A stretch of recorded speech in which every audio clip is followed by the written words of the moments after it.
This is just a demo showing off some recent work that I've done with VR. I've taken a break from programming for a while because I was busy playing Phasmophobia VR over on my gaming channel. But after a few months, I got hungry for doing some VR programming, so I'm back at it again. I set up a base game class that would handle the basic things that I need to do for handling VR. That way, in the future, if I ever want to develop any VR programs, I can use this class as a base, and I won't have to copy and paste code from one project to another all the time. Should hopefully make things a lot easier. So right now I'm just in flat screen mode. You can see the size of my viewport. It's 1920 by 1080, and the resolution scale isn't going to do anything because res scale only affects how things render in VR. So let's switch over to VR. I'm going to hit O to go to OpenVR. You see the OpenVR dialogues popping up down there. So you see my left VR buffer size is 1824 by 1840. And if I change the res scale to 0.5, I'm going to have to make the screen active for this. You can see how it gets really, really pixelated. And then if I switch to resolution scale 2.0, it becomes very, very clear. What I'm doing is I'm rendering to larger buffers in memory, and then I'm blitting them to the submit buffers for OpenVR, because OpenVR does not like you changing the size of the submit buffers after OpenVR has started up. So let me change back to 1 here. I'm going to demonstrate something else. I need to look over, and where is it?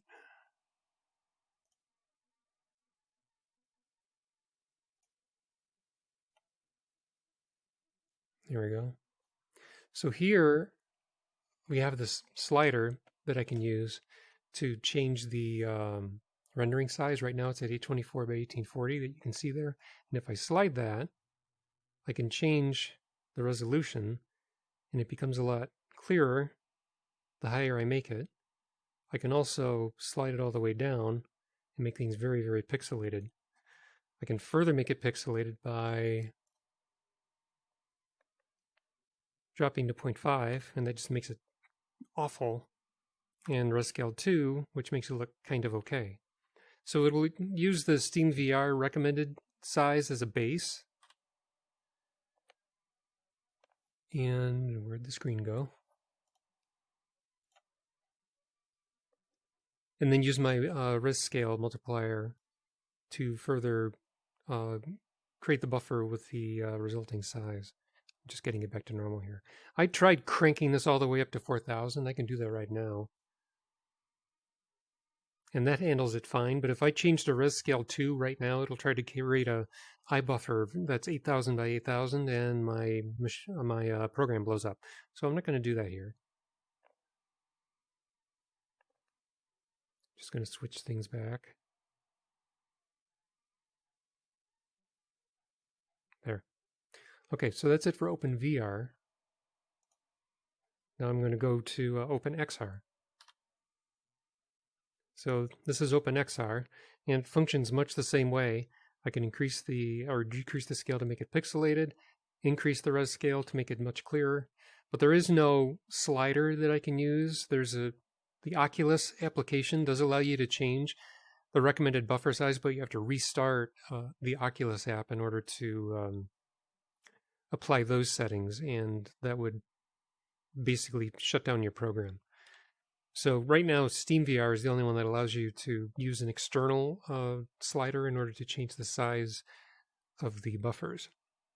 So the next part I want to show is, you can see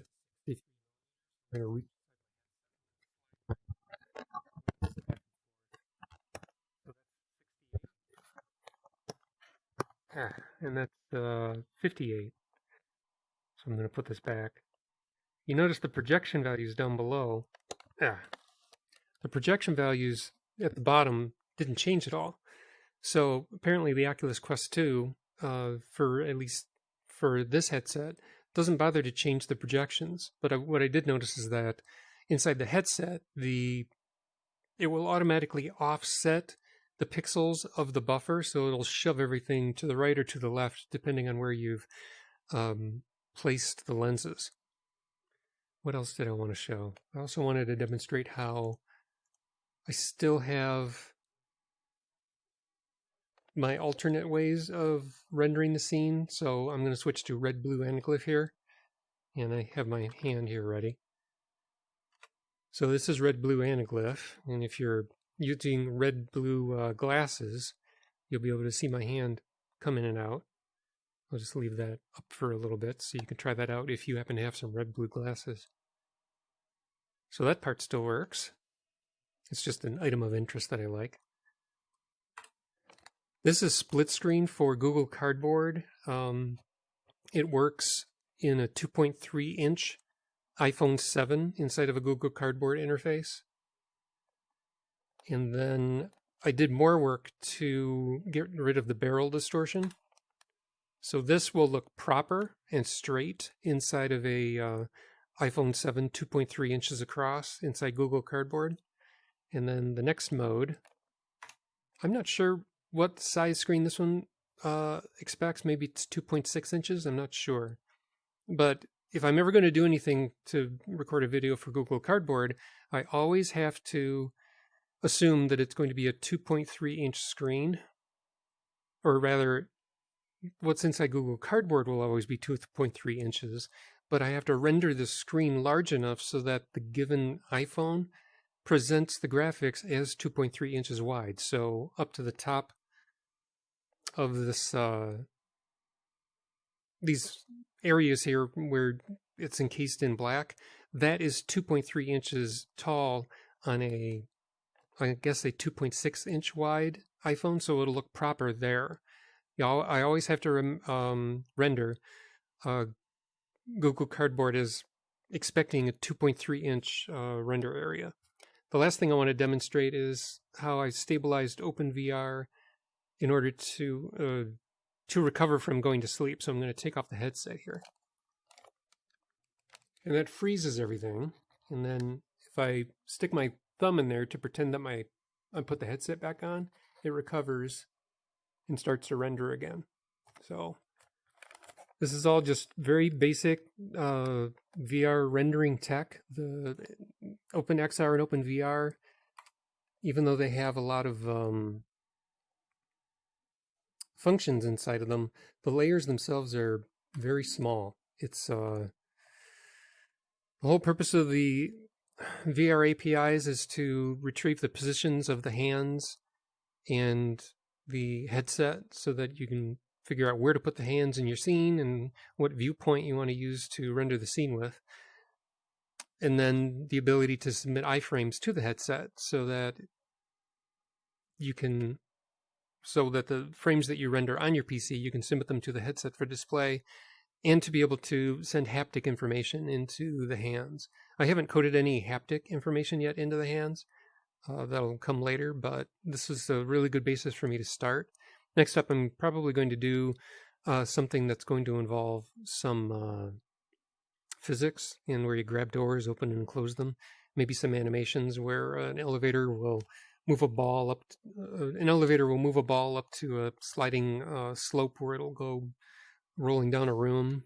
I don't know. I'm not sure what I'm going to do yet.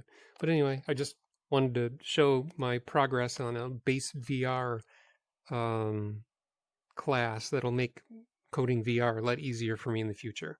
So thanks for watching, and I hope to have another project uploaded soon.